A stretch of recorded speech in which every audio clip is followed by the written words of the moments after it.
Litecoin, the silver to Bitcoin's gold. Not many cryptocurrencies launched over the years that set out to just literally be second best. It's an interesting premise, and Litecoin found a lot of success over the years. But Litecoin isn't doing as well as it used to be. Today we're going to dig a little bit deeper into Litecoin, the history of it, and really some of its evolution over what has now already become more than an entire decade.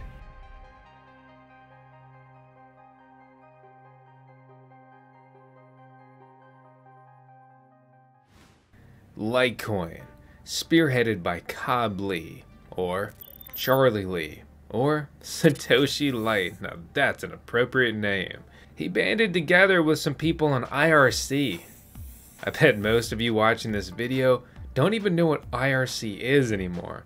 That's not some kind of flex. I'm just trying to put it into perspective that's how old this is. It comes out of internet chat room that most people don't know about or certainly don't know how to use these days. A simple, humble goal of just being a real alternative cryptocurrency, or simply currency, similar to Bitcoin. And that's taken straight out of their announcement thread on Bitcoin Talk that was posted October 9th, 2011. Litecoin made some interesting choices with the way that they launched their cryptocurrency, and it was very noteworthy in its beginning.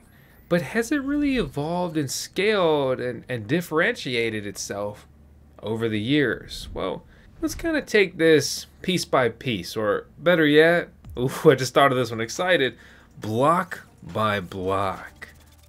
Litecoin is a fork of Bitcoin. When it comes to cryptocurrencies, they're all open source code, and forking is basically copying it, putting it into your own file base, right? Your own folder, and you customize it, change it, and you run it however you want. But they didn't just straight up copy and paste Bitcoin. They made some changes. Like, for example, they basically removed the pre-mine. 150 coins that they pre-mined is nothing. They also are utilizing a different mining algorithm.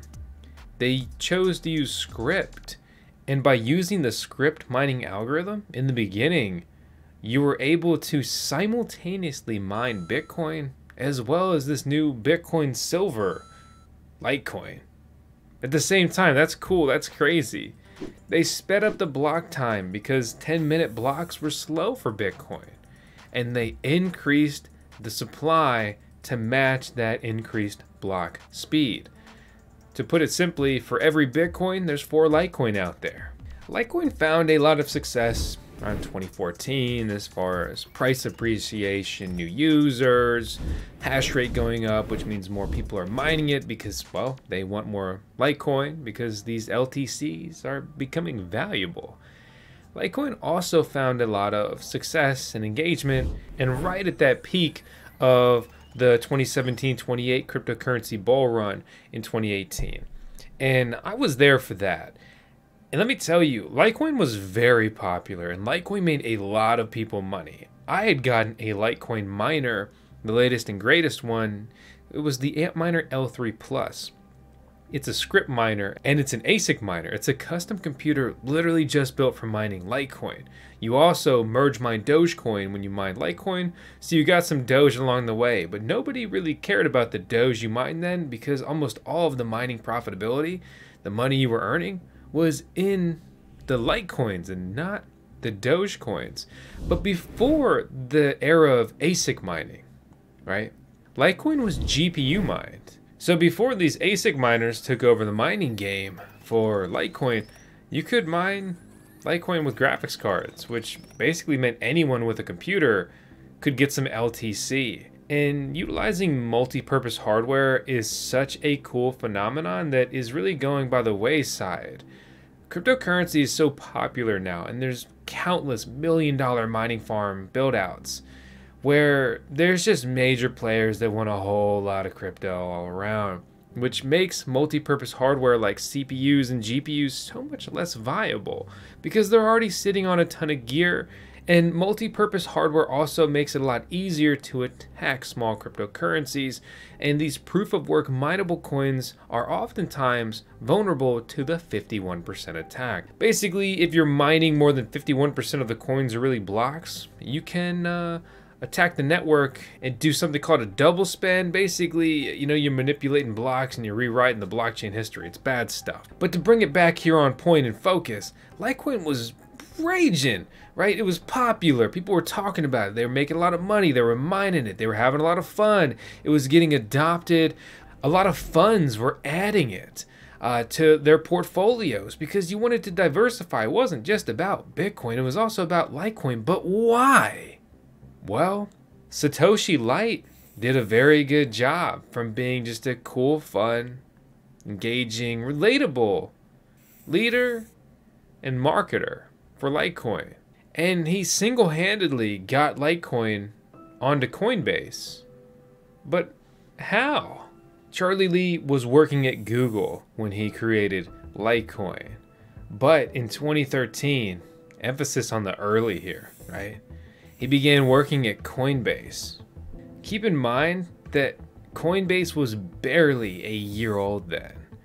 And Charlie Lee was what they called the engineering director. And if you weren't in cryptocurrency then, in 2017, for example, only 4 coins were even listed on Coinbase, Litecoin being one of them. However, at the end of 2017, Charlie Lee left Coinbase. He also announced on this infamous post of his that he sold almost all of his Litecoin holdings to a perceived conflict of interest. Basically, he sold the top. He cashed out. And he's like, I'm selling it and I'll keep working on LTC. Surprisingly, he did kind of keep working on Litecoin some, I guess, maybe he really got that 4-hour work week they talk about in the books, right? But yeah, he basically retired then. You talk about a family that's crypto rich. Charlie Lee has a brother, Bobby Lee. And Bobby Lee is the founder and CEO of cryptocurrency exchange BTC China. In the 2021 cryptocurrency bull run, Litecoin was one of the only cryptocurrencies to barely hit a new all-time high, barely edging out its 2018 January all-time high. It did. It also had massively more volume, but really every cryptocurrency did. But really my point here is that Litecoin lost a lot of steam after Charlie Lee, Satoshi Lite's basic retirement. He is still the director of the Litecoin Foundation. There's pretty much 2 homes in Litecoin, 2 houses. There's the Litecoin Foundation, and then there's just Litecoin. With that, you have litecoin.org, and you have litecoin.com, and then you got the Litecoin Foundation at litecoin.net. Litecoin has clung to that branding around being a cryptocurrency for payments. I'm a miner of Litecoin. I'm a holder of some, albeit a small bag of LTCs. And I do use Litecoins for some payments. I mean, it's simple, it's easy, it's pretty fast, it always works. Fees are pretty low because the chain's not all that used. And I just don't safeguard my Litecoins like I do my Bitcoins. And that's all right. But unfortunately, without any sort of developer tax, community fund, DAO, a decentralized autonomous organization, Litecoin has no funding.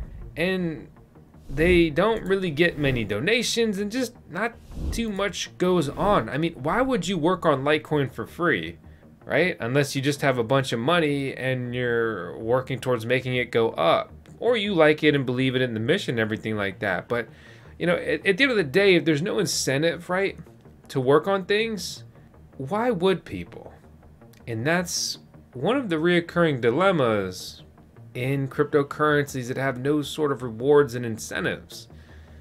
Many newer cryptocurrencies, they have adjusted tokenomics to reward the developers, reward the founders, to reward the users, to airdrop to the early users, to encourage staking, you know, on-chain scarcity, and pay out interest to their holders and incentivize long-term use and hodling, right?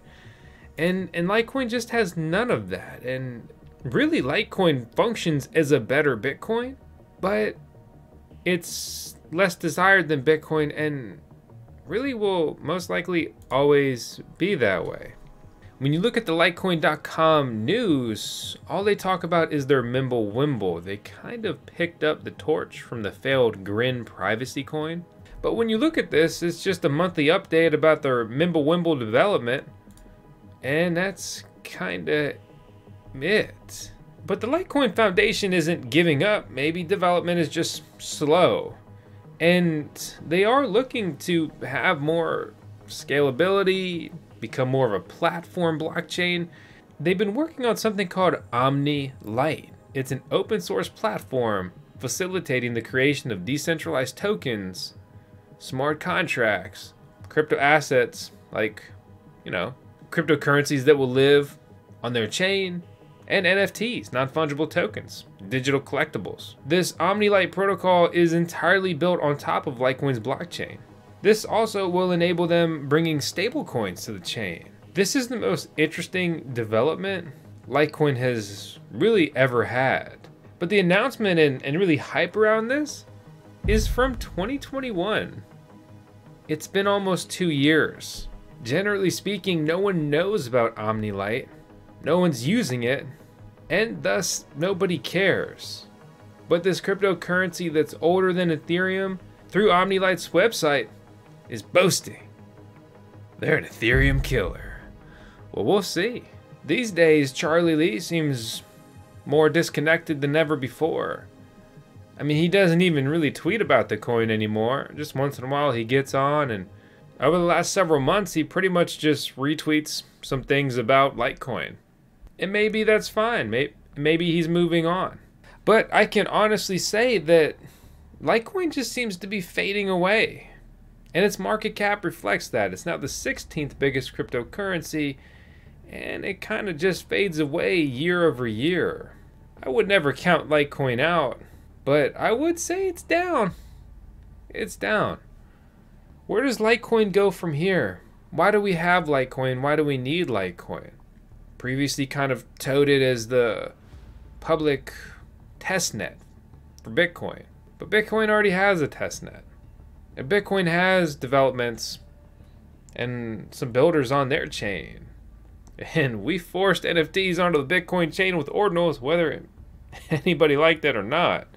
I guess what I'm trying to say is, what is really the point of Litecoin other than it's just kind of been around and it just kind of exists, and that's why we kind of like it and we kind of trust it. It doesn't have the crazy fandom and meme coin appeal of, say, Dogecoin. It's not as robust and sought after and serious as Bitcoin. It's kind of like that story with the 3 bears. This one's just kind of right in the middle. But in this world of extremes, maybe it's too mild. Litecoin was on the center stage, 2017, 2018 era. And Charlie Lee's Satoshi Lite was almost entirely the reason for that. Unless someone steps up to take the helm of Litecoin, personally, I think that it'll keep fading away. What do you think about Litecoin? Let everyone know down in the comments below. What do you think we missed in this video that we should have included? Because Litecoin's been around for over a decade. I can't summarize everything in 20 minutes, but I can leave you with just one key note, is that my name is Vosk. You're on the VoskCoin YouTube channel. I sincerely hope you enjoyed this video. Subscribe, stick around. Hopefully we have some content you like. And seriously, thanks for watching.